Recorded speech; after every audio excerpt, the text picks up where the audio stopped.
Hey everyone, it is officially day one of me starting my own social media marketing agency.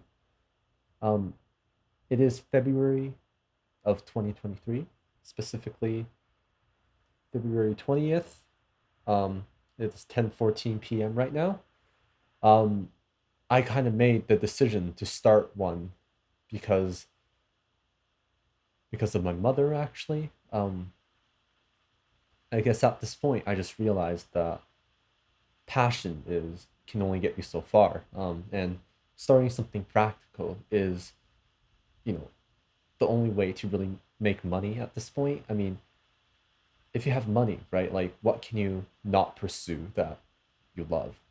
Like, I like music, so I don't intend to ever forget about pursuing music, but at the same time, I got to be practical here and understand that um, it is not it is not a skill that is any sort of high income whatsoever.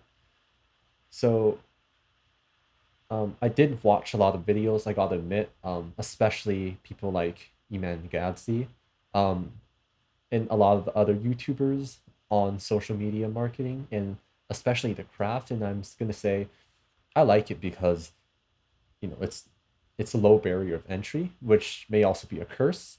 And I know it's going to be competitive, and frankly, I don't think that I will scale my business to 100,000 like some of the biggest agencies out there, but I have hope. I think my biggest wish and my biggest goal with this agency is to sustain myself and sustain my family, and especially so that I don't have to depend on my mom to survive. I want to do a lot of the things that I wish to pursue. I like this feeling of exhilaration when you get from something that excites you, and I think entrepreneurship really does.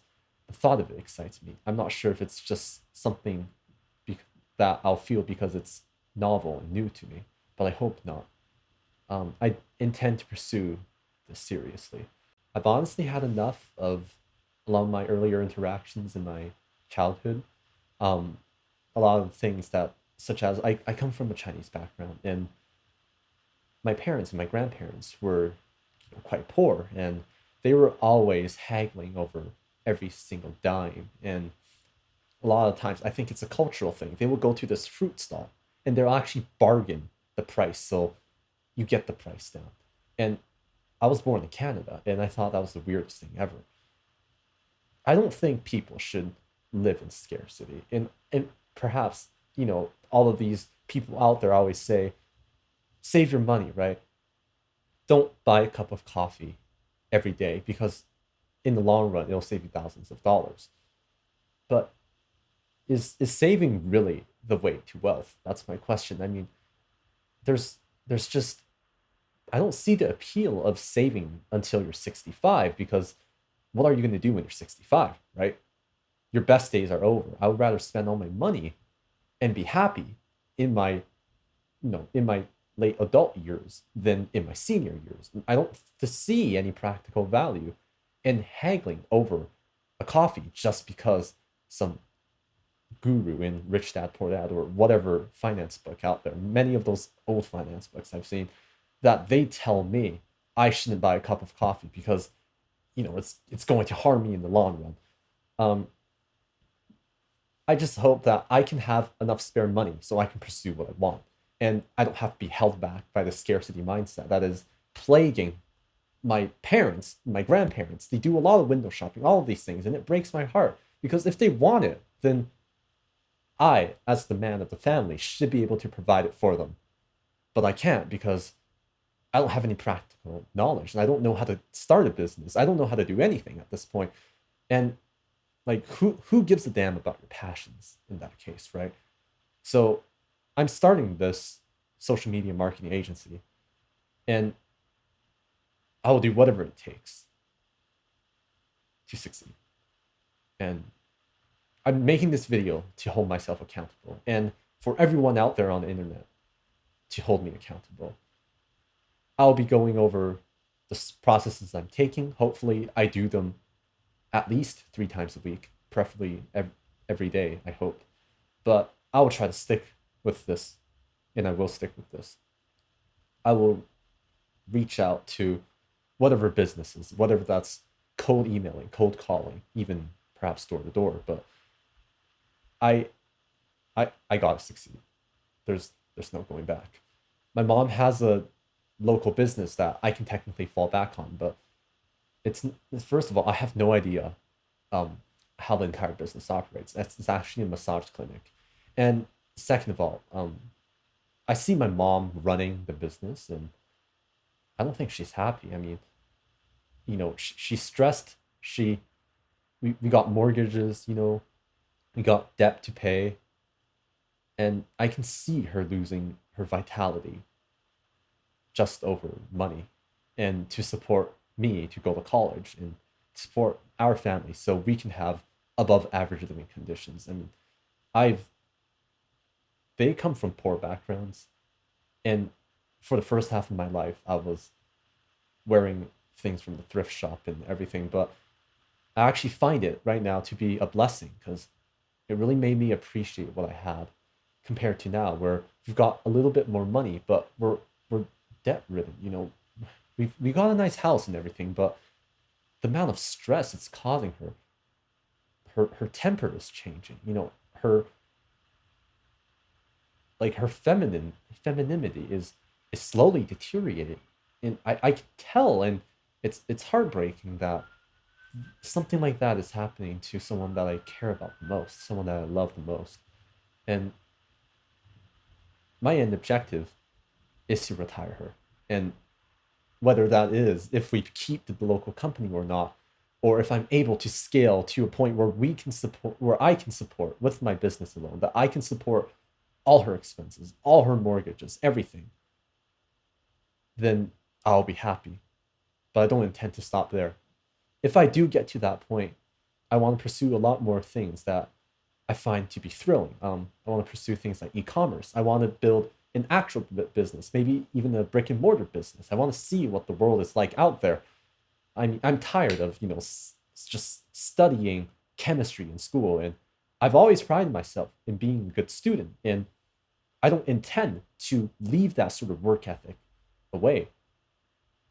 But I just don't see the practical value of this sort of education anymore when they teach us to pretty much just learn and be a slave to whatever system they're teaching us.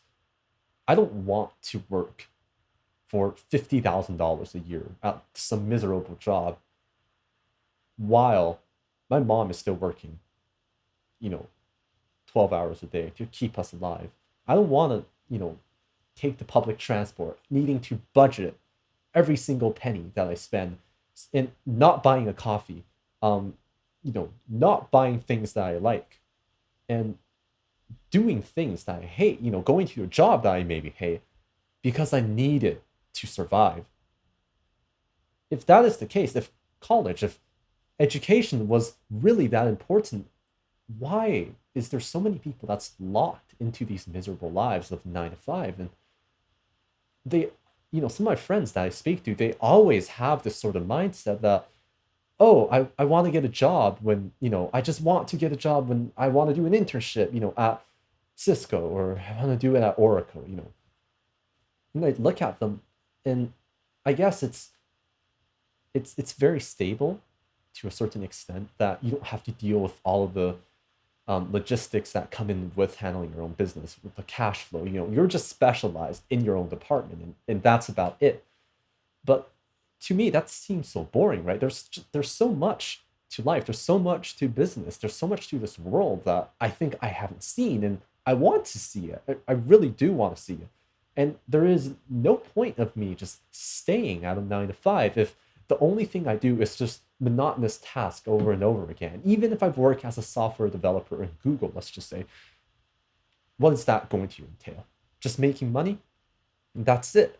But I think my value alone is not worth 400K. I think it's worth more than that. And I think every one of us is worth more than what we a lot of times restrict ourselves to be. If there's people, that are billionaires, one more wealth than 1,000 millionaires, well, equal wealth to 1,000 millionaires, then we've got to be doing something wrong, right? We should, why are people working for $4,000 checks per month when sometimes the rent in expensive cities is more than half of it. Sometimes it's like 2,800 USD a month. That's crazy. How are you going to, what are you going to do with like $12,000, right?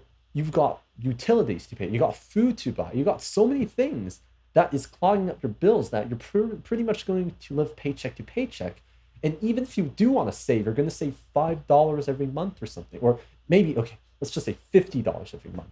And and then they always say wait for the compound effect. And then when you're 65, you get to withdraw $1 million, and you realize that your body is old, that you can't do a lot of the things that your young self can do.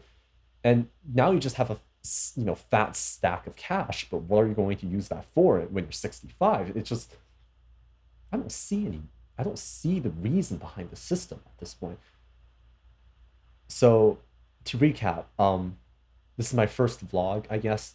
I will be showing you my journey to an SMMA business, and I will be doing whatever it takes to succeed. Thank you.